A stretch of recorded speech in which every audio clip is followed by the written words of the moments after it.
get into the favorite part of everybody, Sunday's Q&A. So if you got to take off, enjoy it. But let's get into it and go from there. Hey, Jerry, Solar Wind Solution here. Ton and Swede, great picks. Yeah, we'll see. I mean, I've had some bad picks. Let's be honest. We'll see if these pan out. You know, investing is a funny thing. It really just comes down to, like, if you understand that you're going to make some mistakes, obviously, because no one who's perfect. But if you get into it and go, okay, that's why I made those rules, right? Don't invest more than you can afford to lose. Everything's a scam until proven otherwise. Don't use leverage. Take profits along the way, that type of stuff. If you understand these types of things, the basics, then you can kind of move on to, like, you know, basics, mid, and then kind of go to the more advanced stuff. But to me, if you just hang around, usually good things happen. And that's it. Let's see. Colfer says, we haven't raised with VCs. Could also translate to no VCs were interested in our project. Just saying there's always two sides. That's true. It's a good point. One thing that I do like about Xborg is because they built those apps for those big esports. I'm not a big esports esport guy, but apparently it's very huge globally. And esports was one of the big things that it actually, you know, blew up. And you can see that. Let me see if there's a document. I think I talked about this.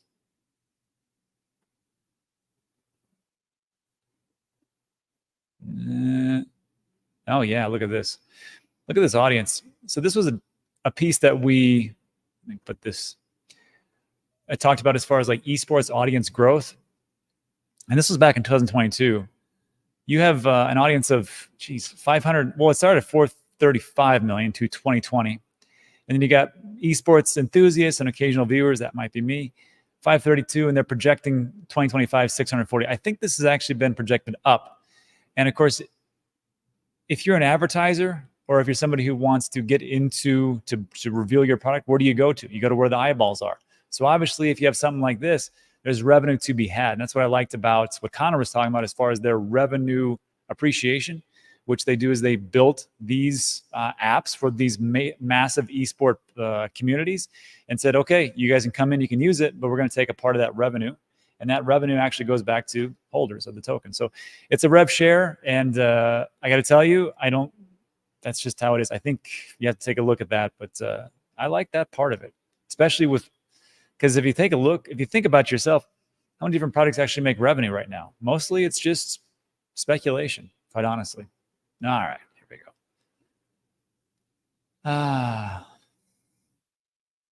So Diak was one of the ones. He says, these NFT products, how is it different from skins being sold in video games already? I don't have faith in anything surrounding gaming. Big crypto investor, big gamer. You know, you're right on one part of that, which is what's the difference? How is it different from skins being sold in video games already? Here's an example. And this is the example that we always talk about. When you have skins that are being purchased, and let's say it's, what is it? Let's say Fortnite, the biggest game out there, right? The first game to hit $1 billion in 8 to 9 months. First game to do that, free-to-play game. What they do? In-app purchases or IAPs, and they allowed you to buy weapons and to buy skins. That did not affect the play, as I understand it. But wouldn't it be great if you could actually sell those skins to somebody else? Somebody had told me that there's a couple of different games where people are spending like tens of thousands, hundreds of thousands of dollars, and they have those skins and those weapons, but they can't really sell them off as they see fit because they don't own them. And then some people say, I don't really care about not owning them because as soon as I'm done with the game, I don't play it anymore.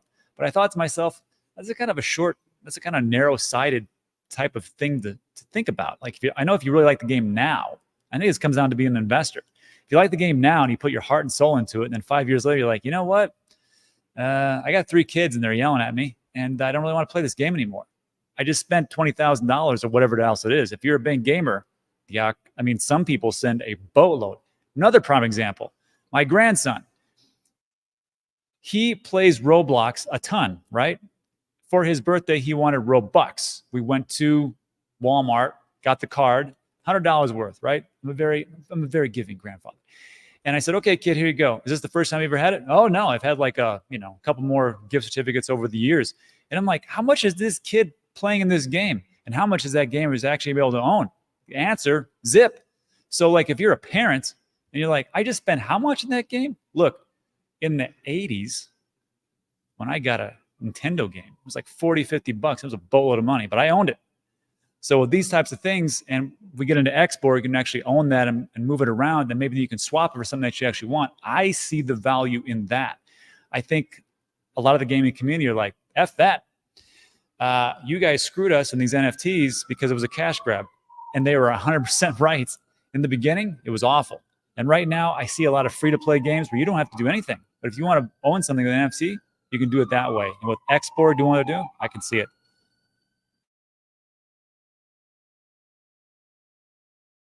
Sorry, I don't know what it is with the sirens today, but what are you going to do? Can you resell skins? Not every single one allows that, but on this, but Xborg is, like I said, if we're talking about skins and those type of things, Mullet, you're right. But for Xborg, what they're trying to do is doing a digital ID between games. Again, watch that deep dive video. I pretty much laid it out, and I can't. If I could break this down right now, sure, but you got 30 minutes. Watch that video. But essentially, the digital ID, you can go from game to game to game, and then you can be rewarded for the different things you've done in other games as you cross-populate into these games. And then, of course, if they're building these different things for the esports, where would the esports people want to, I don't know, poach their new individuals, maybe through Xborg. I just see some cross-collaboration and things going on. Will it pan out? We'll see. But at least they're generating revenue right now. You're welcome. All right. See? Agree to disagree. This is what I love about my channel, right? I don't care if you say anything negative or super negative or even troll me. As long as we can have a discussion and, kind of hash it out, we're good. Rob, when do you decide to cut your loss on a coin and just take the hit on a coin to invest in another one? I'm not the guy to answer that. Golly, if I wasn't so stubborn, I probably would have done a lot of things beforehand. So for me, I take a look at, this is why I think my channel does reasonably well, is because do you guys have the time to take a look at all the different articles and the things that are going on and stuff like that? No, you just want to plug in for 30 minutes or so and just get some information and bounce out. So I just take a look at the narrative behind it. And I understand with, macro events will dictate how far the altcoins actually run. Bitcoin's on a whole nother level, right? If we can get that store of value narrative, that cross-country as payments, if it actually goes there, I think personally layer 2 solutions would be optimal for that. That's different. But for altcoins and what they're actually doing, some people just say they're all just straight up S coins and you shouldn't deal with them whatsoever. I personally, 70% of my net worth is as far as crypto is in Bitcoin. The other 30% is in alts. I think alts will do well. I think they'll outperform. The question is which ones they are. I just take a look at, as far as the narrative, is what are they doing? What are they building? Are they actually generating any type of revenue? Are they really doing anything? And is their partnerships worth a damn? A lot of these projects will talk about a project or talk about a partnership. It's not a partnership. What it is just like, hey, can we build on your platform? Sure. And then like, now we're partnering with Google. You're not partnering with Google. You're a bunch of liars. This is why it's important for context. So for me, I just try to do my best, and some I've already parted ways with. And to not totally piss off the communities, I will not say which ones those are. Mullet, when you buy something that has no future value, that's just it. Nobody really wants to do that. But we're all speculators, right? We're all thinking about, well, I think that Hot Fudge Tomato Coin is going to go to the moon because they have a deal with Baskin Robbins or whatever. So we're all just kind of gambling out here. Look towards the cryptos that have real world utility. Maybe it's a layer 1 solution. Also take a look at where they are from the all-time highs and kind of make your decision from there. Horace's theta sucks. Yeah. Also, furniture transportation, a lot of things you buy with no future value. There's value for me, but they do depreciate. I don't know why people actually buy new cars.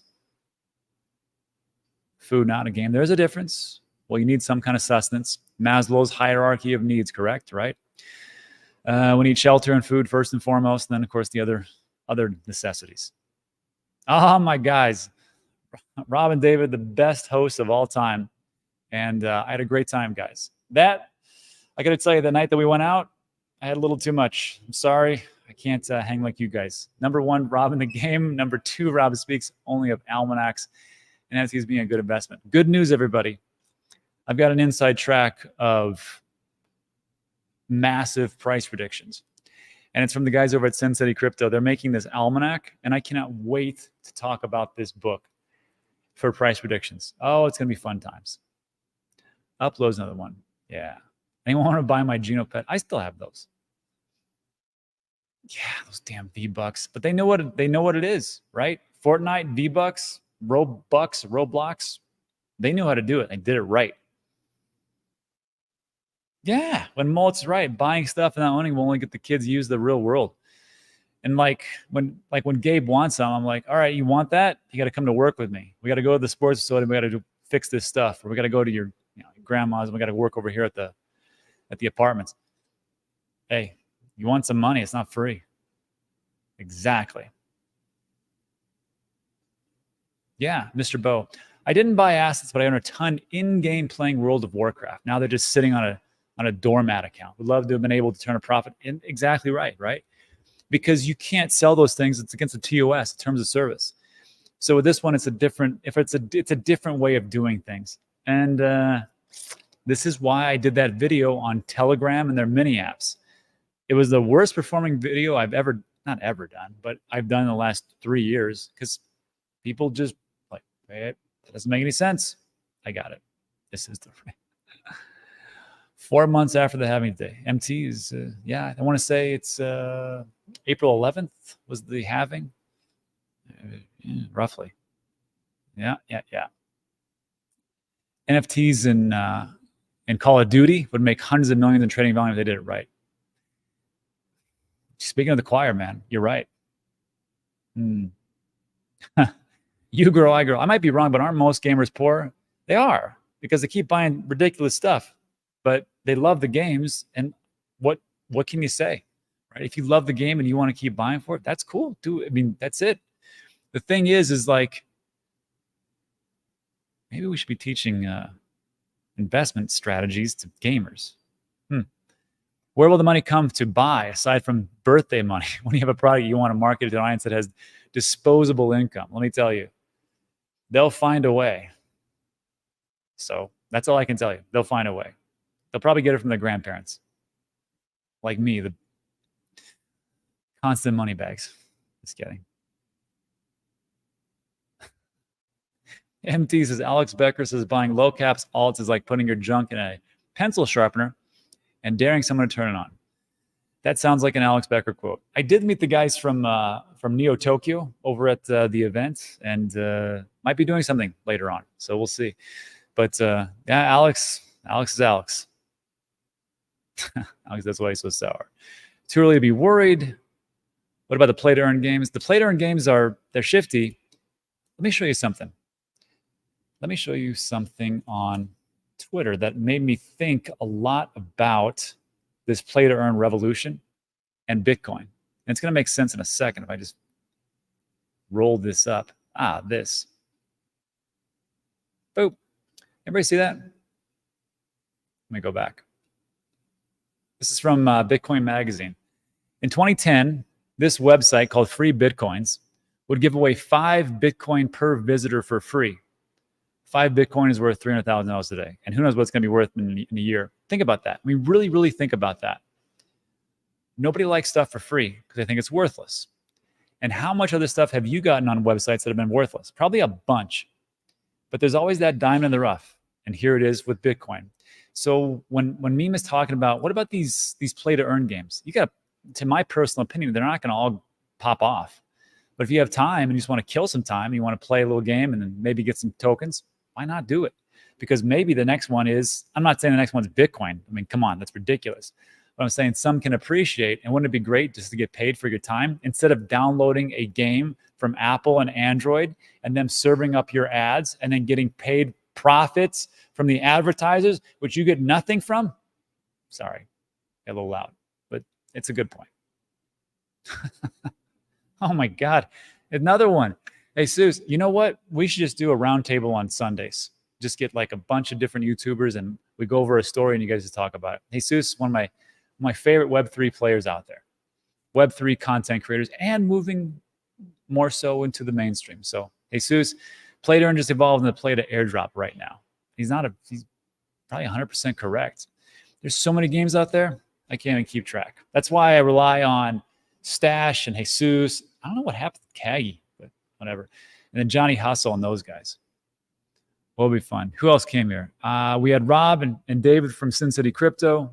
We had Randy Hipper, who formerly known as Miss Teen Crypto, now Miss 20-ish Crypto. And here we are. And who knows who else is lurking? Probably Gary Gensler, fan of the show. I'm glad to see you, buddy. Rob, is there a way to get a loan on your Bitcoin? There is, but it's also super risky. And I know some people that are new to this have been talking about it. I'm just going to tell you, it's going to end badly. Not all these will work. I don't think none are going to work. And here's what I'm going to say to you, RL. I did this, didn't work out so hot. You can try it, but I wouldn't get massive big loans. I am not going to do a period. But what I will do is I will sit back and I'll watch everybody else do it. Because the only people that have arrows in their back are the pioneers. The ones that run first, those are the ones that get shot down. That's not going to be me anymore. I play it a little bit. I get degeneracy-ish, but not crazy. So yeah. Jesus says, PlaytoEarn requires the majority of users to play at a loss. Inefficiency. Inefficiency creates profit. You know who did a good job right now, Jesus? Catizen. And we did a show about this. Catizen is one of the games on Telegram. They are going through the process to do their TG, their airdrop. And right now people are playing. And then to level up, what are they doing? IAPs, in-app purchases, which you connect your Ton wallet, whether that be a custodial or non-custodial wallet. And guess how much they made? In 10 weeks, they made $10 million. And then in 12 weeks, they made $15 million in in-app purchases. You can fake, well, there's two things.